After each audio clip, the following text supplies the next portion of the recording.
À l'occasion de la célébration du 66e anniversaire de l'indépendance de la Côte d'Ivoire, qui se déroule cette année dans la commune de Yopougon, cette info décide de donner la parole aux hommes et aux femmes qui œuvrent chaque jour à la sécurité, à la souveraineté, mais également au développement de notre chère Côte d'Ivoire. Au nombre de ceux-ci, les acteurs des affaires maritimes et portuaires, ils sont essentiels. Sécurité de la navigation, administration des espaces maritimes, développement de l'économie bleue, protection du domaine public maritime, autant d'enjeux stratégiques pour une Côte d'Ivoire résolument tournée vers son avenir. Nous en parlons aujourd'hui dans ce nouveau numéro de l'invité de la rédaction avec le colonel-major Kwasi Yao Julien, administrateur général des affaires maritimes et portuaires, commandeur dans l'ordre du mérite de la fonction publique et officier dans l'ordre du mérite maritime. Monsieur l'administrateur général, merci de nous recevoir dans vos locaux. Merci, merci, monsieur Gilles. Et je suis très content de vous voir à cause de votre tenue, elle est très belle. Merci. Ça signifie quoi le blanc dans les affaires maritimes et portuaires? Le blanc, c'est une tenue généralement portée par les marins. Voilà, vous verrez que la marine nationale, Mhm. comme nous, y compris les navigants, qu'on appelle communément marine maçonne, les porte. Voilà. C'est, nous estimons que le travail que nous faisons, c'est un travail pur, Mhm. c'est un travail dans lequel il faut suivre les règles. Et lorsque tu es en tenue blanche et que tu suis les instructions et autres, je crois que tu ne pas.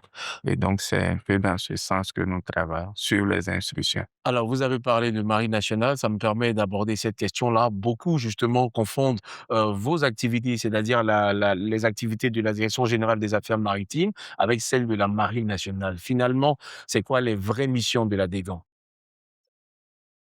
Et nous avons assez de missions, hein, nous avons assez de missions, mais pour vous à dire de façon succincte, nous sommes la police, hein, en quelque sorte, de l'eau, D'accord. police de la mer, alors que la marine nationale, c'est les militaires de la mer OK. qui défendent le territoire maritime et nous faisons la police sur les plans d'eau maritimes, au-delà de nos attributions administratives de gestion des gens de l'air, de sécurité de la navigation Mhm. et de la gestion du domaine public maritime et laminaire.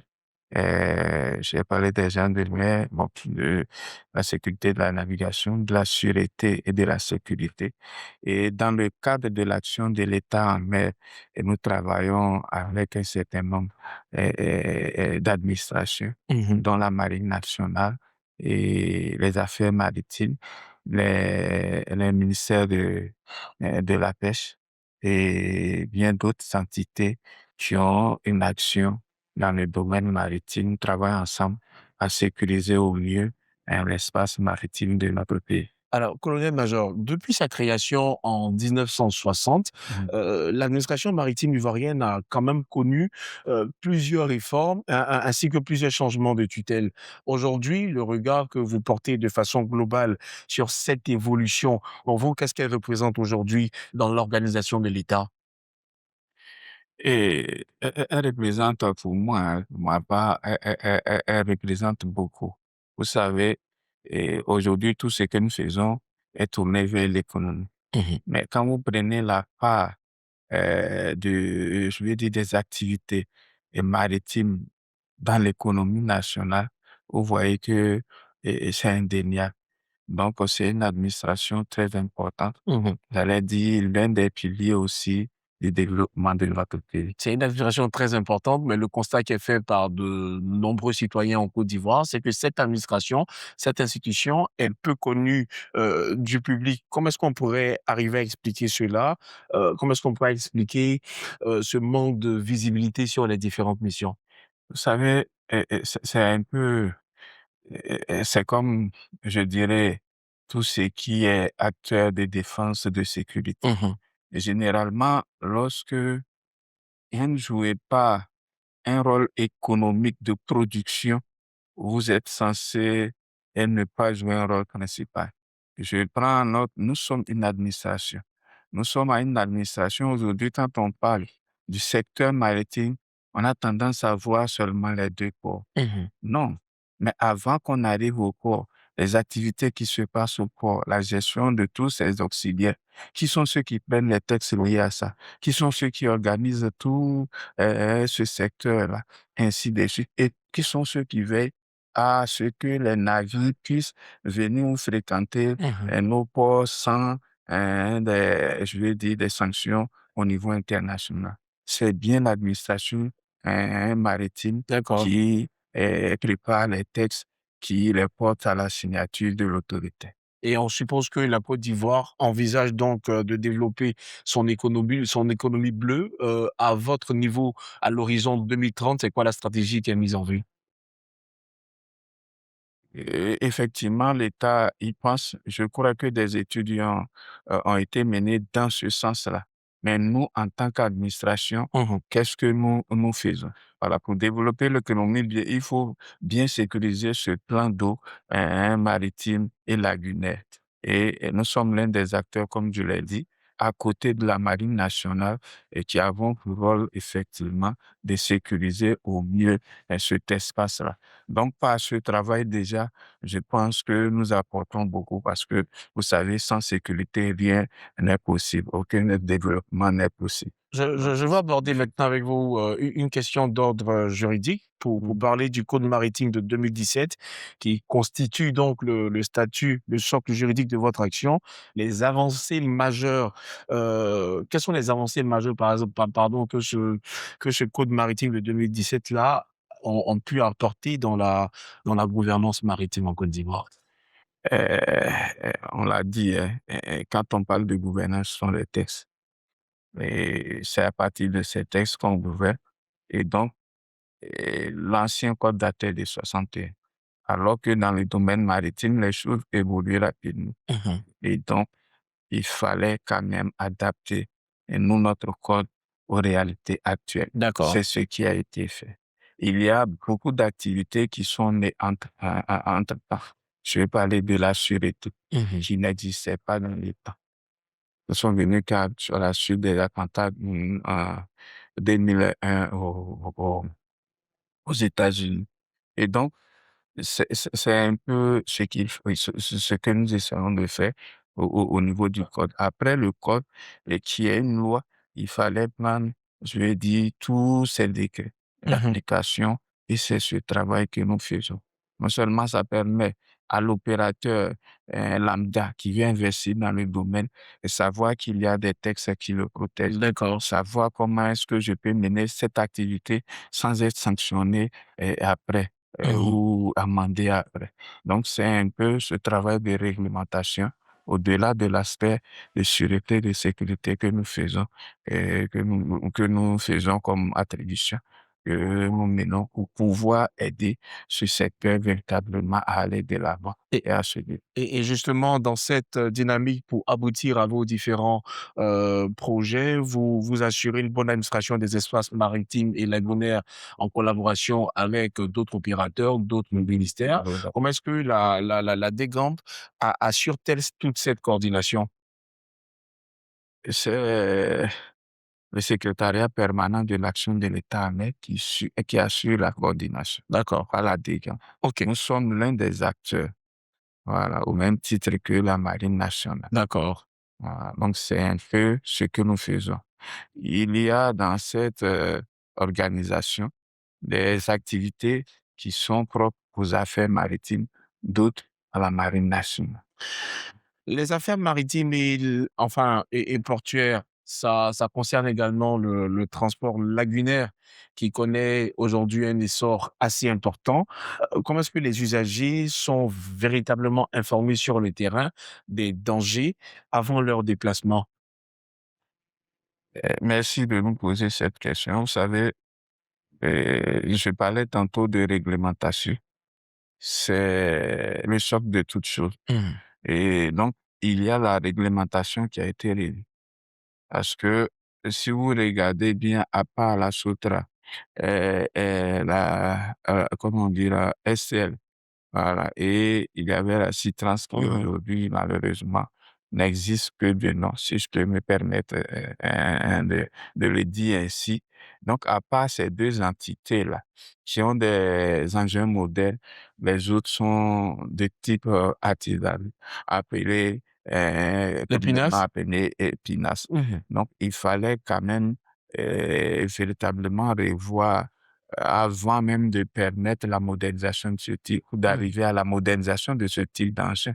Véritablement, si je peux m'exprimer ainsi, corser les règles de sécurité à ce niveau-là et donc beaucoup de travail a été fait. Vous allez voir que le nombre de passagers a été réduit. Vous D'accord. allez voir automatiquement que le port des gilets est obligatoire OK. et ainsi de suite sur Et ça. ça, c'est quelque chose de vérifiable sur le terrain? C'est vérifiable. Vous allez voir que nous avons des agents au niveau des tous les quais d'embarquement pour empêcher qu'il n'y ait, des occasions de surcharge. Beaucoup se demandent aussi comment s'assurer que la sécurité ne soit jamais sacrifiée au profit de la rentabilité. Tantôt vous parliez, des différents opérateurs qui sont sur la lagune. Voilà, mais bon et c'est par les contrôles. Mmh. Voilà, par les contrôles, il y a que nous faisons, comme le font les taxis à terre ici, D'accord. 2 visites, par an. Voilà et nous exigeons à ce que tous les équipements de sécurité soient à bord. Aujourd'hui, vous arrivez sur n'importe quelle pinasse, vous allez trouver des gilets au nombre de passagers indiqués et 10% de plus. Voilà, vous allez trouver des bouées couronnes pour que, à une aide de temps, si quelqu'un est tombé, alors on puisse lui lancer seul. Mmh. Et donc, on est en train de faire un travail de sensibilisation au niveau des opérateurs de ce secteur. Et nous sommes aussi en train de faire un travail en liaison avec la hiérarchie, voir comment est-ce qu'on peut aider ce secteur artisanal-là à se À moderniser. se moderniser. Monsieur l'administrateur général, certains dénoncent, c'est quelque chose qu'on a pu découvrir, sur les différentes pages de réseaux sociaux. Certains dénoncent aujourd'hui un manque de fermeté dans les différents contrôles. À ceux-là, qu'est-ce que vous dites, pour les rassurer? Bah, c'est pas je voudrais effectivement les rassurer. Vous savez, quand on parle de sécurité, que ça soit sur les routes et ça ne va pas, de soi. Ça ne va pas avec seulement les agents de répression. Mmh. Ça va avec tout le monde. Je veux dire, il y a les agents de répression que nous sommes, il y a aussi les propriétaires, de ces engins-là et D'accord. il y a les pilotes de ces engins-là Mmh. et donc c'est ce travail de sensibilisation que nous il y a même l'usager. Voilà. Il y a l'usager, quand il y a certaines pratiques qui peuvent vous porter préjudice, mais et vous avez, le droit de dénoncer cela. Comment on dénonce quand on est sur l'eau? Non, non, non, bah, pas forcément sur l'eau, mais vous allez accoster. Mmh. Mais les agents des affaires maritimes sont là. Il faut leur Il parler. faut leur parler. D'accord. Surtout que nous sommes dans cette dynamique ensemble de pouvoir faire survivre parce qu'il faut le dire. Voilà, si on veut pas aller de l'avant, il est clair que, cette activité mourra d'elle-même. Colonel-major, est-ce qu'il y a des sanctions? Est-ce qu'elles sont dissuasives? Oui, il y a des sanctions et vous allez voir que ces temps-ci, il y a de moins en moins de surcharge ou il y a de moins en moins d'infractions. Mmh. Parce que comme on l'a dit, je l'ai dit tantôt, nous avons corsé les mesures de sorte que si vous êtes trompé, parce qu'il y a des agents sur tous les quais, si vous êtes trompé à avoir un passager de plus, mais vous avez une amende qui qui est le travail, j'allais dire, de toute une semaine, voire plus. Donc, quand on le fait ainsi, ils réfléchissent à 2 fois, avant de faire des surcharges. Mmh. Voilà, si on contrôle les gilets qui ne sont pas aux normes, mais ce sont des sanctions et ça, je tiens régulièrement des réunions avec mes collaborateurs afin que cela soit fermement appliqué et que par ces sanctions, que par cette pression, on envoie ces opérateurs-là véritablement aller dans le sens souhaité par l'État. Faire en sorte que quand on emprunte les routes comme les plans d'eau, qu'on soit un peu quand même en sécurité. On a également le facteur météorologique qui est quand même un risque. Comment est-ce que vous gérez cela? Il y a que on s'est organisé. Vous savez, le risque zéro n'existe pas. Mmh. Voilà, donc on s'est organisé à développer notre service de recherche et de sauvetage. Voilà, et c'est le centre principal de recherche et de sauvetage dans la sous-région. Voilà, nous sommes en train petit à petit de l'équiper. Mmh. C'est vrai que les secours s'organisent avec tout le monde, mais nous sommes petit à petit en train d'équiper ce centre-là pour lui permettre de jouer pleinement son rôle et de pouvoir porter assistance en cas de besoin. Alors, j'aimerais qu'on revienne maintenant sur la question de l'économie bleue. C'est un terme qu'on entend beaucoup en Côte d'Ivoire, mais sont nombreux les citoyens ivoiriens qui ne savent pas véritablement ce que c'est. L'économie bleue, qu'est-ce qu'elle apporte de façon très concrète au quotidien des Ivoiriens? Bon, l'économie, c'est tout ce qui est dans le système de production qui peut permettre au pays de s'enrichir, si je peux m'exprimer de façon terre à terre pour Mmh. qu'on comprenne. Et donc, qu'est-ce qui apporte de l'argent dans le secteur maritime à l'État, qui permet aussi à l'État de s'enrichir. Mmh. Et donc, c'est l'ensemble de ces activités-là qui constituent l'économie. Aujourd'hui, vous allez voir la production pétrolière offshore, pétrolière et gazière offshore qui sont dans l'économie bleue, tout ce qui est touristique au bord des rivages et consorts, ça rentre dans l'économie bleue. Il y a la pêche, il y a les activités touristiques et autres qui se passent sur tous ces plans-là, et même de transport qui se passe, qui entrent dans l'économie bleue. Mmh. Donc, c'est aujourd'hui, même vous prenez tout ce que on produit, on importe, ou on produit, ça passe par où? Si on vous dit les taxes douanières qui sont du domaine maritime, Mmh. qui tout ce qui est transaction au niveau maritime, on connaît tout, plus ou moins le niveau. Mais c'est parce que la mer existe que on me dira que ça aurait pu passer ailleurs, mais l'essentiel, c'est dans ce domaine-là. Et quand vous prenez les grandes industries, Mmh. vous allez les voir que sont presque tous installés aux abords de ces grands ports pour nous permettre de pouvoir exporter et d'importer facilement Et les produits. et est-ce que Donc, vous êtes en train de nous faire comprendre que la Côte d'Ivoire, à ce stade-là, exploite, mais de façon, véritable, tout son potentiel maritime? bon, on ne peut pas dire exploiter de façon véritable. La preuve, si vous prenez l'activité offshore, vous Mmh. voyez que maintenant que ça se développe, il y a de chaque jour que Dieu fait, si je peux m'exprimer ainsi, et de nouvelles découvertes de gisements par-ci, gisements. Donc, pour dire que Mmh. c'est pas totalement exploité, même si l'aquaculture marine ou lagunaire n'est pas totalement encore développée, il y a beaucoup de choses encore à faire. Il y a Même beaucoup de sur choses le à faire. plan touristique et consorts, regardez ce vaste plan d'eau lagunaire.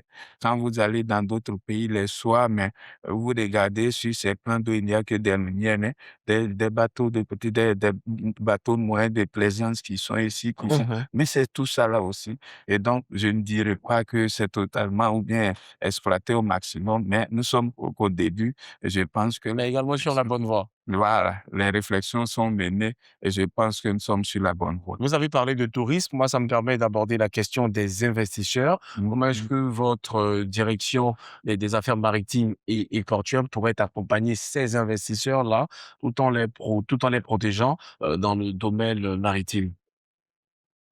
C'est d'abord prendre la réglementation. Mmh. Vous savez, je l'ai dit, c'est le droit, c'est ce qui te protège.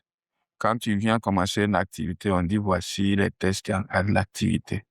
Voilà. Et de sorte que quand tu viens en toute connaissance de cause. Voilà, et je pense qu'après, s'il y a des conflits éventuels ou quelques soucis, quand la justice doit trancher, c'est par rapport à cet exa à ce travail que nous faisons. Il y a aussi, les activités de, comment est-ce qu'on dit ça? Heu j'oublie le thème, ça me reviendra. Faire en sorte à faire connaître ou à faire, accepter ces activités ou accorder une importance particulière, montrer aux gens l'importance ou les capacités ou les Mmh. possibles les potentialités de ce secteur, ou de certaines activités de ce secteur aux Mmh. opérateurs. Et c'est ce que nous faisons. Voilà. Aujourd'hui, comme ça, nous sommes en train de mener la réflexion avec l'État sur pourquoi pas euh, remettre sur pied un armement national. Voilà, parce qu'on sait ce qu'on paie quand on le fret aux mains d'armateurs étrangers. Donc, c'est beaucoup de promotion. Et c'est ce que je voulais dire tout à l'heure, de promotion que nous Mmh. faisons aussi. Le moins on fait revenu. Voilà, faire connaître ces activités et faire en sorte que l'opérateur lambda puisse Mmh. faire accorder une certaine importance et vouloir y investir. Mesdames et messieurs, si vous venez de nous prendre en marche, nous vous souhaitons la bienvenue sur cette info et nous vous rappelons que vous suivez bien entendu l'invité de la rédaction qui n'est personne d'autre que le colonel-major Kwasi Yao Julien, administrateur général des affaires maritimes et portuaires, avec qui on va maintenant aborder la question de la sûreté maritime. L'état des lieux de cette sûreté-là sur les eaux ivoiriennes quand on pense au golfe de Guinée dans sa globalité. Mm. En tout cas, merci de la question. Vous savez, il y a eu beaucoup d'écrits, il y a eu beaucoup de statistiques qui, dans le temps, ont effrayé. Mais si vous, de plus en plus, ces dernières années, Mhm. vous allez voir que c'est de moins en moins. Surtout dans notre zone proche, c'est de moins en moins. Pour ne pas dire que il y a de cela plus de 2 ans, il n'y a pas de cas véritablement de vol à main armée ou de piraterie connu comme tel. Mhm. Vous dire que l'État a fait des efforts en équipant au maximum, je ne dis pas que c'est le maximum total, mais au moins sur le minimum y est, la D'accord. marine nationale et qui utilise les grands vecteurs et nous-mêmes aussi nous sommes présents quant à tout ce que nous faisons pour pouvoir mettre en place les règles de sûreté au niveau de nos ports, au niveau de nos espaces maritimes et pourquoi pas même au niveau des navires qui éventuellement fréquenteraient nos ports. Alors, Donc, vous saluez les efforts, mais il y a quand même sur les eaux la pêche illicite qui continue de poursuivre son chemin. justement, ça continue son chemin, mais je veux dire que si on prend les statistiques d'avant, ça a fortement diminué. Mmh. Ça a fortement diminué et c'est ce qu'il faut saluer. Ça veut dire les efforts qui sont faits, qui ont été faits ou qui sont faits et les résultats que cela donne. Je ne dirais pas que c'est parfait. Mmh. Voilà. Je ne dirais pas que aujourd'hui on ne parlera plus de ces cas-là. En même temps que l'État est en train de réfléchir, prendre des mesures pour sécuriser au mieux ces eaux maritimes. Vous allez Mmh. voir l'autre côté et aussi ils sont en train de réfléchir, voir comment ils contournent cela. Mais c'est un travail continuel et donc c'est à cela que nous sommes. C'est un travail continuel, vous l'avez dit, mais il ne se Mhm. fait pas tout seul, je suppose, parce que Mhm. j'estime qu'il y a des partenariats en ce qui concerne, les coopérations régionales et internationales. Si, si. Avec qui vous travaillez justement, pour garder toutes ces eaux? Vous savez, il y a les frontières. Mmh. Il y a les frontières, ce que nous avons développé, et c'est de pouvoir, en cas de poursuite d'un navire qui traverserait ou qui traverserait votre frontière, qui se retrouvait, c'est systématiquement informer les autres, s'organiser de sorte que l'autre Ne sois pas surpris. son territoire Mmh. ne serve pas de lieu de refuge en D'accord. cas de poursuite. Et ça, je pense que c'est quelque chose qui a véritablement évolué dans notre sous-région et ça dissuade de plus en plus ces brigands-là de s'attaquer aux bateaux qui transitent dans nos eaux. Monsieur l'administrateur général, nous sommes à l'ère de la transformation numérique. C'est quoi la place qu'occupe la digitalisation dans toute la direction générale des affaires maritimes et portuaires? Est-ce qu'elle occupe ou est-ce qu'elle est devenue un axe stratégique pour votre administration? Comment est-ce qu'on la définit dans tous les travaux de la direction? Effectivement, pour moi, je vais dire, aujourd'hui, c'est l'un des projets majeurs. Voilà. C'est l'un des projets majeurs et même dans le secteur maritime, et, vous allez voir des rencontres que nous avons avec l'Organisation maritime internationale il est de plus en plus question de digitaliser les activités du secteur maritime. Et même l'État de Côte d'Ivoire, vous allez voir que comme vous l'avez dit, du moins, c'est un terme qui est à la mode. Voilà, Mmh. il faut digitaliser. Et Dieu merci, nous avons pris conscience de cela. Et nous avons un projet de digitalisation qui a commencé depuis près de 2 ans. On peut avoir des détails? Les détails, c'est que il y a plusieurs activités que nous menons, plusieurs autorisations que nous menons et nous travaillons à l'international. Souvent, vous donnez un livret des certificats à un marin Mmh. qui est sur un navire, je ne sais, aux Philippines ou au Japon quelque part. Mmh. Mais on veut s'assurer que son livret, il est authentique, son certificat est authentique. Et comment on le fait? Est-ce qu'on va appeler ainsi de suite? Alors qu'aujourd'hui, par des simples clics, on peut vérifier ainsi de suite. Mmh. Vous voulez donner un agrément à quelqu'un, il va constituer un tas de dossiers à transporter. Non, aujourd'hui, il faut digitaliser, il faut numériser tout ça là. Il sait quand il veut mener une activité, il rentre au niveau du portail, je veux mener telle activité, quelles sont les activités qui sont, et qu'il y a dans ce secteur-là, Mmh. quelles sont les conditions, quels sont les papiers à fournir, comment je peux les avoir, tout y est. Vous savez, et puis bon, en termes de cette documentation Mmh. qu'on a, et l'archivage. L'archivage. Voilà, vous savez, c'est quelque chose qui peut Il faut aider. penser à Et numériser. voilà, numériser, c'est quelque chose qui peut aider, c'est quelque chose qui même peut aider même à faire des recherches, ainsi de suite. Mmh. Je pense que c'est à ça que nous avons travaillé Et tout ça et ne c'est peut à se faire. faire tout ça ne peut se faire sans capital humain, parce que justement, à côté de ce capital humain, il y a des exigences du secteur maritime. C'est quoi vos stratégies pour renforcer justement la compétence de tous les agents aujourd'hui? Je suis venu depuis le 12 juin 2020 en tant qu'intérimaire. C'est en 2000, fin 2024 Mmh. que j'ai été confirmé. Mais quand je suis venu, c'est un peu à ça que, heu, Vous êtes attelé? attelé. Voilà, ça que je me suis attelé en commençant à former. Vous savez, j'allais dire que les ressources humaines, c'est l'élément essentiel Mmh. de tout développement. Donc j'ai commencé à former, voilà, aussi bien à l'académie. Vous allez trouver chaque année et on a nos agents là qui sont formés, qui vont faire 3 ans de formation. Parce que je vais être à même de discuter Mmh. avec, ceux du secteur privé sur le même pied. Mmh. Voilà. À l'École nationale d'administration, on nous forme à la rédaction administrative, on nous donne des éléments de base de tout ce qui est du domaine maritime.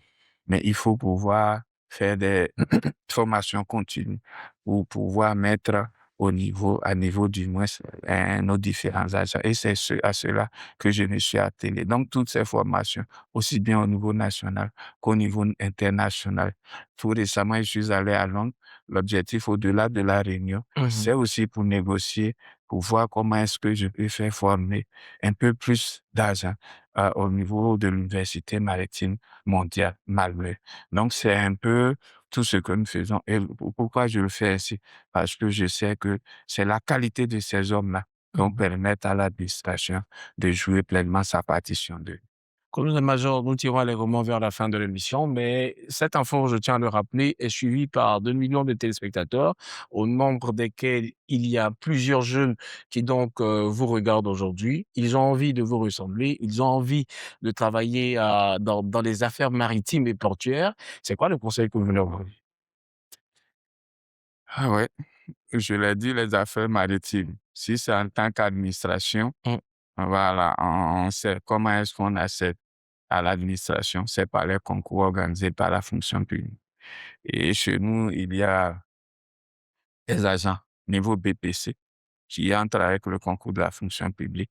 Et il y a tout ce qu'on appelle officier, Mmh. contrôleur, officier, administrateur qui passent par l'ENAM. C'est si véritablement ils sont intéressés par l'administration ou par les affaires maritimes, ils ne pourront que passer par ces voies-là. Mais si c'est le domaine maritime de façon générale, il y a les navigants. Mmh. Voilà, les navigants qui sont ceux qui sont sur les bateaux à longueur de journée, qui parcourent le monde. Et ceux-là, ils passent par l'académie. Et il y a tous ceux qui travaillent comme auxiliaires des transports maritimes, consignation, manutention, ravitaillement, ainsi de suite, qui sont formés au niveau de l'Académie régionale des sciences et techniques de la mer. En tout cas, je l'ai dit, j'ai montré l'importance du secteur. Mhm. C'est vrai que par moment, il peut y avoir des petites crises par-ci, par-là, mais c'est parce que le secteur est dynamique et qu'il y a C'est ça, souvent un petit grincement dedans. c'est Mais il ne ça. faudrait pas qu'il soit découragé, surtout que en termes de navigation, il y a un besoin des marins Ça veut dire que navigants. la porte est grandement ouverte. Marins navigants, il y a un besoin de marins mondiaux. Il suffit d'accepter d'être bien formé, et d'accepter de bien se former. Et je pense que chacun a sa place. Donc, la porte est grandement ouverte La porte est grandement pour ceux ouverte. qui sont intéressés, mais en venant avec tout le sérieux possible. Je l'annonçais en début d'émission, cette interview s'inscrit donc dans le cadre de la célébration du 66e anniversaire de l'indépendance de la Côte d'Ivoire. C'est un événement auquel la Direction générale des affaires maritimes et portuaires va participer. C'est quoi justement votre partition? Non, au-delà du défilé du 7 Mhm. auquel nous allons participer, vous savez, c'est le moment où nous sensibilisons. Voilà, le moment où nous sensibilisons. Donc, depuis un certain temps, nous avons commencé par cette sensibilisation, la sensibilisation sur la sécurité de la navigation. Mhm. Voilà, faire en sorte que l'usager, le propriétaire de l'engin, le pilote, puisse respecter la réglementation en vigueur. Il y a aussi, je vais dire, la sensibilisation des populations. Voilà, parce que au-delà de ces pinasses, nos parents de l'intérieur utilisent souvent sur ces plans d'eau-là des pirogues. Mhm. Voilà, il faut les sensibiliser, il faut les amener à adopter à avoir les bonnes pratiques, à savoir donc avoir des gilets pour toutes sortes de traversées. Voilà, je ne dirais pas qu'aujourd'hui on peut mettre des engins modernes partout, Mhm. mais quand vous utilisez une pinasse, que vous portez votre gilet, Il merci y a pas déjà le minimum qui est fait. le minimum qui est fait. Mhm. Et c'est ce que nous faisons. Et quand nous passons, ce que nous pouvons donner à chaque village comme un minimum d'équipement de gilet, nous le faisons. Tout ça, c'est dans le cadre de la sensibilisation. Et aujourd'hui, vous verrez que nous allons de plus en plus loin. Nous sommes plus sur le littoral, Mhm. mais nous allons même à l'intérieur du pays, sur ces plans d'eau-là. On peut dire félicitations pour ça. Donc, c'est à vous de... Alors, la régie me fait savoir qu'on a encore quelques minutes à passer ensemble. Ça me permet de revenir sur la question de la vision que vous avez pour le développement de la construction navale en Côte d'Ivoire et justement les actions que vous envisagez de faire pour émerger une véritable industrie nationale. Et en tout cas, merci bien parce que pour moi, c'est un pilier Mm. du développement de tout ce qui est comme activité maritime ou transport maritime et lagunaire. Je l'ai dit tantôt, vous voyez notre plan d'eau. La Guinée, c'est le deuxième au monde, après celui de Miami. Mhm. Donc, ce plan d'eau-là, il est sous-exploité. Mais pourquoi? Parce que construire un engin ou importer un engin de l'extérieur devient cher. Et le plus souvent, il n'est pas adapté. Mhm. Parce qu'on n'a pas les mêmes types d'eau. Voilà. Et donc, il faut développer au niveau local cette construction, ces ateliers ou ces structures de construction et de réparation navale qui pourront construire des engins adaptés à notre environnement. Et ça, c'est un. Et puis, regardez un peu la position même de la Côte d'Ivoire dans le Golfe de Guinée. Mhm. Nous Mhm. sommes véritablement au centre. Étant au centre, et tous ces navires qui passent, mais ils ont besoin de réparation. Voilà, je ne dirais pas, ferai pas de publicité, mais il y a un chantier de construction navale en Côte d'Ivoire ici, qui est rempli à l'avance sur l'année. Mhm. Voilà, qui est rempli à l'avance sur l'année. Donc aujourd'hui, pour moi, il est nécessaire d'avoir d'autres chantiers de construction et de réparation navale qui puisse construire des navires adaptés à notre environnement. On peut se spécialiser dans ça et fournir, pourquoi pas, des engins à toute la sous-région. Et ça, nous tenons à ça et nous faisons un travail avec le Mmh. CPC dans le sens de promouvoir cette D'accord. activité-là. Et donc d'accompagner tous ceux qui viendront dans ce sens-là. Ah, Et tout ça vient contribuer au développement de la Côte d'Ivoire. évidemment. Colonel-major Kwasi Yao Julien, merci d'avoir accepté de répondre à toutes nos questions. Je rappelle aux téléspectateurs que vous êtes donc l'invité de la rédaction de cette info. Merci encore de nous avoir accepté dans vos locaux. Merci à cette info, merci d'être passé, merci de contribuer à faire connaître la Direction générale des affaires maritimes et portuaires. Permettez-moi aussi, à la même occasion, de dire merci à ma hiérarchie, qui m'a permis quand même d'être présent avec vous cet après-midi. Je tiens à rappeler à tous les téléspectateurs que vous êtes administrateur général des affaires maritimes et portuaires, commandeur dans l'ordre du mérite de la fonction publique et bien entendu officier dans l'ordre du mérite maritime, colonel-major Kwasi Yao Julien.